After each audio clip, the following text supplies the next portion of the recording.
Sydney. This is so fun. I've interviewed you. You've interviewed me. Let's just keep this train rolling. Just casual. Yeah. But also every time I talk to you, I learn a ton. Oh, thank you. And I'm like, I wouldn't consider myself an SEO expert. I'm not. Actually, I'm really not. But I like to moonlight, and I've dabbled in it, and I'm very curious about it, and I'm especially curious about it now. So I'm excited for this conversation. But before we dive in, can you tell me about so you founded Apartment SEO? Yes. Ron Ruiz and I founded Apartment SEO back in 2013.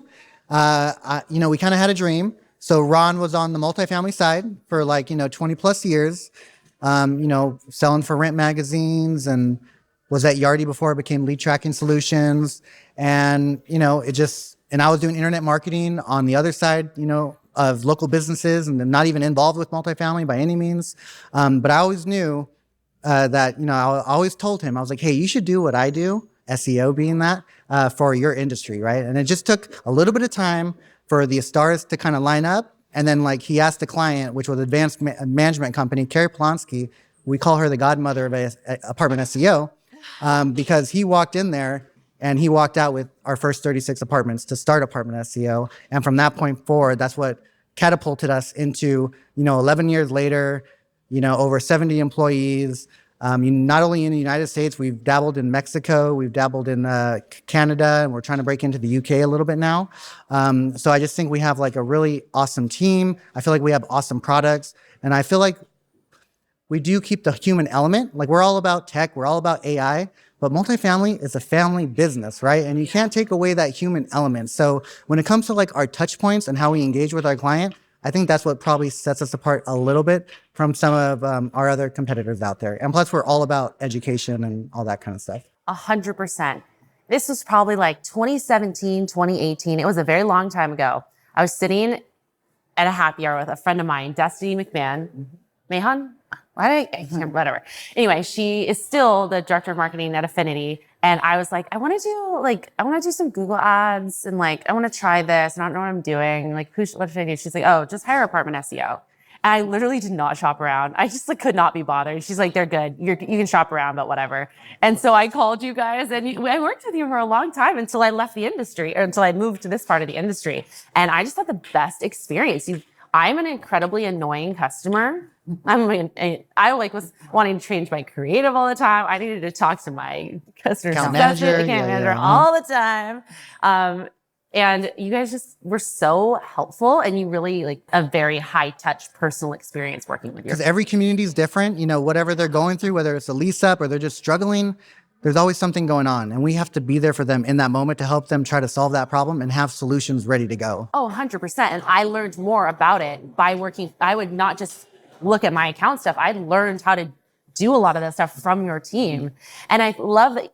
So we're at Social Media Summit, and you speak at this conference every year, right? Pretty much. It seems that way. And you speak at most of the conferences, which is unique because usually they don't really want vendors speaking. Yes. And if they do, it's a really good topic, and it's with a really good operator. But I don't know how you just slide right in, we'll just put him on stage. Let's give him an hour to talk. And I think whenever I do my sessions, I'm all about delivering value. I want to give them strategies that they can actually take home and do. If they want to do it all themselves, that's fine, and more power to them. And I think, there are scenarios where it makes sense for them to do it in-house. And then there's other scenarios where it makes sense, they need help. Oh my God, I was a solo marketer. Who do I think I am? I'm design a brand. Can't do everything. That's crazy. So tell me a little bit about the session you're doing tomorrow. I got to say, this session that I did, it's titled Bing SGE versus Bing ChatGPT, and I'm putting them head to head against each other. So we know that Google hasn't fully released their generative AI search engine experience. Mm-hmm. We know Bing... It's called Gemini, right? Yeah, Gemini, and they called it Bard, now it's Gemini. They keep doing all that. And then but we have Bing, which came out, and they launched with ChatGPT. And, first time Bing came out, it was almost like it was crickets, right? Yeah, because nobody used Bing. Yeah, nobody used it. So, and it was just almost like a non-event. And then we have ChatGPT hit the scene, and then it's whoa, what's going on here? 1 million users in a week. And I was in that first week. I remember signing up for it with my personal email, and I was doing work using it and emailing it from my personal email to my work email. I was like writing blogs. I was doing all this. Like, this is illegal, right? Yeah. And so I'm an extremely early adopter of ChatGPT. Yeah, and that's awesome, and you have to be. Yeah. And it just seemed like, and they came on the scene, and then, Bing just immediately invested $1 billion with them, and then and then they invested big on them and with OpenAI, and today they've invested over 13 billion since then. Damn. So now we have Google, who's been the king of search for over 20 years, and now it seems like I'm not saying Bing's going to take over Shaking in tomorrow, their boots. but now it's like they're Bing, from what I'm seeing Bing getting 10% of the market share of a search engine by the end of the year. That's double digit, and that's huge it might seem small, but I think that could just be the beginning. And the longer that Google waits to fully release their generative AI experience, everyone's going to want to have it. So they're going to want to go to Bing, where it's fully functional in the search engine, in the Bing ad, even in Bing ads, it's already integrated with ChatGPT and being able to be seen in ChatGPT for searches. So the idea for the session here is to kind of show the industry for local searchers looking for apartments, dissect them, and then kind of show them what it's going to look like when Google actually releases it. And this is probably the funnest time and the scariest time to be in search. Yeah. Period. Because I love that you're embracing it though, rather than just like freaking out, like thinking of new business ideas. Yeah. So a lot of it will stem, like they were talking about in the reputation as currency, the real life, real hands-on, the experience of the human and those reputations, the reviews. I like the way she said the stories of them, the resident stories. But I feel like that's going to be a big impact there. If they don't have a positive reputation, and that's another thing I'll highlight in there, is like, how Amazon, when you're looking at product reviews, you get an AI generated little one now, right? You get the AI generated review where it'll actually tell you kind of like a sub of all the reviews down there. Have you had a chance to see those yet, or not officially yet? I feel like I've seen that. I've been buying a lot of things on I Amazon would be surprised lately. because it's pretty. So if you go to any Amazon, I don't think I clocked it because I wasn't like in work mode. It's usually now the top review right there, and it'll just be AI generated, and it's literally a little review, but it's like encompassing all the reviews. It's like it's kind of taking everything in there and making one little review, kind of giving you a snapshot. That's exactly what Google's generative experience is going to do for Google Business Profile, and I'll be showcasing some where they're pulling out the reviews and they're making a little snippet and giving you and some are good and some are very bad. So that's why it's like, you have to be aware of how your reputation is, and you gotta, because when you have bad reviews, you're like, oh, we'll just bury them, but you can't bury them anymore. I mean, as hard as it is to take them down, and as hard as it is to actually have a hard and raw conversation with the resident who actually left it and try to solve that problem, that's what they got to do. They got to just face it head on right when it happens and try to get them to either update it or remove the review by just being the best they can be and turning them into a believer and make them a happy resident. And if they can't do that and those negative reviews do stay out there, I don't care if you put 5 positive reviews over it. If they're mentioning like cockroaches or like any little thing, I have a snippet that we're going to see, and I blocked out the community, but it was just like, that's the kind of scary stuff you can expect to see if you have some bad stuff out there. Not to derail, but isn't there something going on with Reddit and Google right now? Oh yeah, beautiful. I'll be mentioning that too. So Google, really? Google and Reddit did a recent partnership. So now Reddit is actually giving Google their they have kind of like Twitter, how it's just like natural conversation. These are like the real raw internet. Man, this is like the Wild West of, social. I mean, and people are talking about apartments and your community on Reddit. People are talking about everything. Yes. Like my team is starting to have a Reddit strategy. We legitimately have one. You have to. You got to be able to track mentions of your property. Yes. And, I'm not saying go set up because a lot of times when you set up a Reddit account, a lot of the names you see are just like pseudonyms or like, you never my name on Reddit, I just created one, is unhinged. I'm not going to say what it is. Okay, yeah, no, and that's fine. And I think if a community was going to have a Reddit strategy, I'll probably do something similar, right? You don't want to maybe say that you are the community, but at least kind of just get out there and engage and kind of build up your own karma. Maybe it's for your own personal account, but at least have somebody watching it. You cannot ignore it. It is not just for like the creepiness on the internet. It's a legitimate place that people go. And with Google partnering with Reddit, that's a signal saying that some of those some of that data is somehow going to be incorporated into the new generative AI, and possibly, that's a big hint right there, more than Yeah. likely. So, yeah, it's going to be important for them to track Reddit. That's a hard one. That's not going to be easy. And it gets pretty wild on Reddit. So, Oh no, you're hiding behind the anonymity in Reddit. Yep. Like Google, if you leave a review on Google, it's attached to your Gmail and your face is there. Like that's your account. It might just be like the letter of your last name, but you're attached to it. But Reddit, no, it's wild, wild west. So yeah, I just think with Reddit, Twitter is kind of similar to that too. I think, everyone's giving X a hard time on Twitter right now, which I totally get. But I feel like Elon Musk is also up to something because he's always wanted to build like the everything app, and he's got like his whole Neuralink and all that stuff coming out. I feel like he's kind of up to something big, and I just don't know what yet. Also, Apple is always, they're not first usually, but when they come last, but they come best in class. Yeah. So I'm waiting for Apple to do something with AI because their AI mentions have been kind of like not too crazy. They're kind of like on the DL, but I think they might be popping out with something sometime in the future. Should be interesting to watch. Oh, that's cool. So how has all of this in the last crazy year affected your business strategy? I'd say overall, nothing too crazy. I just think, just being able to dive more, we're diving more into Bing. We are making sure that our clients are having a Bing strategy because I see that being an extra 20% boost in traffic over the next couple of years. Easy. That was not on my bingo card. No. And what's next? Yahoo News? I'm saying, okay, so you get this though. So even though Bing right now is probably like, when I look on like our clients' reports, usually we see Bing at around top 5 to 7. It's in the top 10 sources of traffic, right? But the actual quality in the traffic compared to Google, we're talking higher time on site, more pages per session. So the metrics that matter, Bing's actually killing it. And so I'm very surprised. I'm surprised more than anybody. I'm not going to lie. And the data doesn't lie. And I just see this, and the Bing's going to at 8.4 market share today. And it was like about 7 or so, just like 2 months ago. So it's moving. It's moving pretty quick. And I think I think everyone will be surprised. And if you don't have a Bing strategy in place, you might get left behind. Yeah.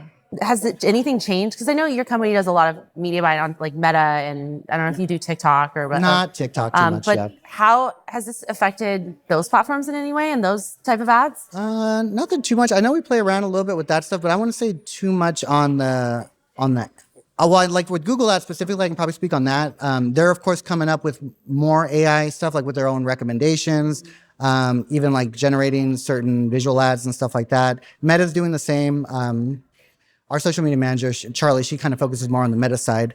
But yeah, Google Ads is more my thing. But I feel like overall, like even like generative content and using it to develop content, you have to kind of still be careful with that. Like Google just did an algorithm update just like a couple weeks ago in March. It was targeting AI-generated AI content specifically.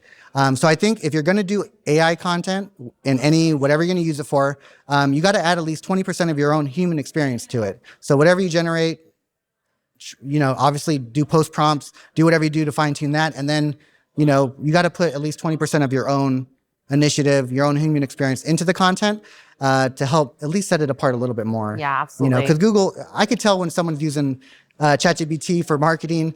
If I see the word elevate again another time, the multifamily realm. Yeah. Why? Yeah. Nobody says. And then I know that ChatGPT is not trained on fair housing because it always says tenant. It never says resident. So I always got to tell it, okay, you can't say tenant, you got to say resident. Well, you can use multifamily GPT that Cole created. Oh, actually, no, I haven't heard about that. Cole McIntosh, he from PayReady, he created multifamily GPT. I literally used it to write 2 pieces of content, and I was like, oh my God, don't suck. That is genius. Is it a free or paid service? Well, I have the $20 a month ChatGPT. Yeah. So it's free. Oh, it's a plugin?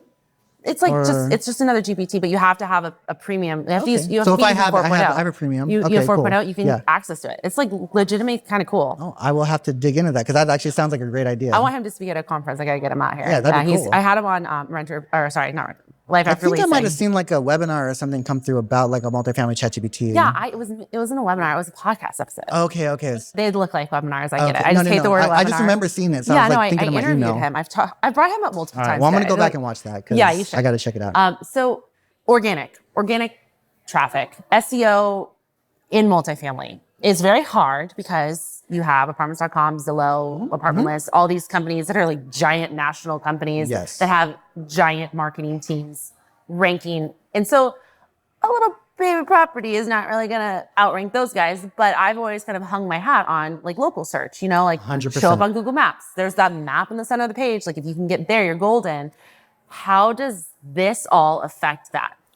So, and you're totally right. And I always talk about that. ILSs, they have the advantage on the main organic part of the search engine. Your little Lisa with a brand new website is not going to outrank apartments.com. I'm no sorry. way.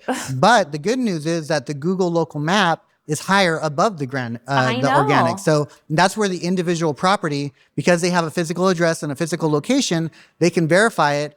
And that's what the listings can't really do. They'll never do it. Yeah. So now you have an opportunity to have your community. You have your own what's called your Google Knowledge Graph. So whenever you set up your Google business profile, it gets set up. You have a Google Knowledge Graph, and that's like your whole entity. We have to build that up over time. It's with reviews, responding, Q&A, and everything kind of in between. Obviously, your website stems a lot from the authority of the Google Business Profile. So whatever you can do to build relevant links back to it obviously are important. It's not always easy. You know, we have the typical directory links that most people have. So we always got to think, what other links can we have maybe our competitors don't have? Of course, you know, we think about things like podcasts. Podcasts, you know, I'm trying to do an experiment right now where I might interview a couple community managers working on a case study for AIM. And I just want to see, okay, well, what if I interview these two community managers, I do an episode on Multifamily Podcast, and I mention the community, I write a brief description of them, kind of give them their own authorship, and I put a link to their apartment website, name, address, and phone number for the NAP. And then when our podcast gets picked up on Podbean, it goes to Spotify. So I'm going to be able to spread these citations on a whole nother platform that otherwise these other people don't have. Like there's no way most of these people here won't have those citations. So I'd be interested to see, just like any citation or mention, what these, and we call it barnacle SEO, just using the weight of other authoritative websites. We did a whole episode about barnacle SEO and that's still a thing. And, you know, and I think there's still opportunity there. So just finding unique ways to build links and build mentions of your name, address, and phone number across the web. It could be a guest, you know, people, you know, guest blogs are kind of older, but of course, if you can just find business, maybe you have a relationship with a food truck that comes and they have a blog, and you guys want to talk or share an event marketing is pretty good too for building links. If it's two physical businesses that are within proximity to each other. The same location. Yeah. So like if you have a coffee shop down the street, the links to you, that's better than some random blog. Yeah, it's a relevant business because they're located in the same area. Did I tell you my hack? What? So Paul Bergeron, the reporter in town, he wrote an article about it for me. I did a neighborhood passport. And I got like 15 businesses within a 3-mile radius to put links on their website to my website, because they were official passport partner businesses. And then I had a whole directory, you know, but I was like, I'm not putting you on this directory unless you put a link on your website that says you were an official. And at the time I thought that like the anchor text mattered, and maybe it didn't. Well, no, because you can do follow or no follow. No, and they were all follow. Okay, then that. And also these people didn't know what they were doing. They're running coffee shops in Portland. Trust me, it's still relevant for sure. Yeah, it's going to be. Another thing that I did too is I had a resident who I was in cahoots with. You know, Apartment Therapy Blog? Yeah. You can submit your apartment to Apartment Therapy Blog. And so she was already like a mini influencer. She was a good photographer. So she submitted her photos. She submitted a whole write-up. And then we got them to link to our website. And I don't think they wanted to. I think it was a kind of, I don't know if this would work again. I think I got really lucky. And I went back and I was like, this is a do follow link from Apartment Therapy. Yes, no, Apartment Therapy is one of the top little blogs right there to get. Now, are you able to, like, can you submit articles for, like, you can submit articles to them for publication? You have your residents do it? Because if a business does it, they're going to be like, absolutely not, or pay thousands of dollars for ad space on our blog. Okay. But if you have a resident with a cute apartment that submits legitimately a good, because they need to fill their space, like they need content. And so I actually had 2 different residents do it. But only one of them got the link. But it's still, you can use the content in your other ads. But 100%. But no, and I'm sure the one where you did the links where they're all around your area. Oh, I actually had 3 residents. And that probably boosted your rankings. Like, how long did it take to see an improvement? The one that the passport one, we did get that one featured on our Apartment Therapy, but we couldn't get a link from them. I think they hated me. I think they're like, what are you doing? So you have to be really sly about it. And then, but instantly ranked. That website was a brand new website. And that it got it on page one. And link building is probably the hardest thing to do because it's not about sending an email and asking for a link. No, I get emails all the time. It's about building a relationship. Yeah. And giving them a reason, giving them a what's in it for me statement. It's not like, hey, you want a link trade with some random person? Yeah. No, it's like, let's build something. It's called like, what's the linkable asset? Like, what did you, why do I want to link to you? Exactly. So. And especially like I was working with people that were little tiny business owners. Like I got a guy who is in his 80s who runs an antique shop to have his son put a link on their random website. And then you got to think about how long these websites been around. Oh, that website's been around longer than me. Yeah, it's probably like, yeah. So imagine that. That would be, that was probably the link. That was probably the link. So. Yeah, no, it's, I know, we got so off track. And that's a big opportunity though. I mean, besides like the corporate website strategy and I think having more property management companies build more of a corporate strategy so they can create their own ILS and become a source of truth, because I see a lot of the ILSs, I see like apartments, I see Trulia, Realtor.com. They get a lot of citations in ChatGPT for like a lot of these searches. Because they create a lot of content. So they have a lot of content. They need something to pull from. Exactly. So, but I've also seen like IMT, I've seen a couple management companies in there too. So it just goes to show, if you have a really good corporate strategy, you build authority, you have a good content strategy, profile strategy, and being able to link those out to the other main websites, you can become a source of truth like the ILSs over time. So I want to drive that home a little bit more. I want to see more of our property management companies build out their own ILSs. And I think that would be a big win for them long term. For sure. And something that I know you're really passionate about is ranking video. Yes, I love video. Shall we talk about video? I love video. I mean, I just think YouTube specifically. I mean, I love TikTok. I think that's great. I mean, obviously there's so many video platforms you can choose from. Yeah.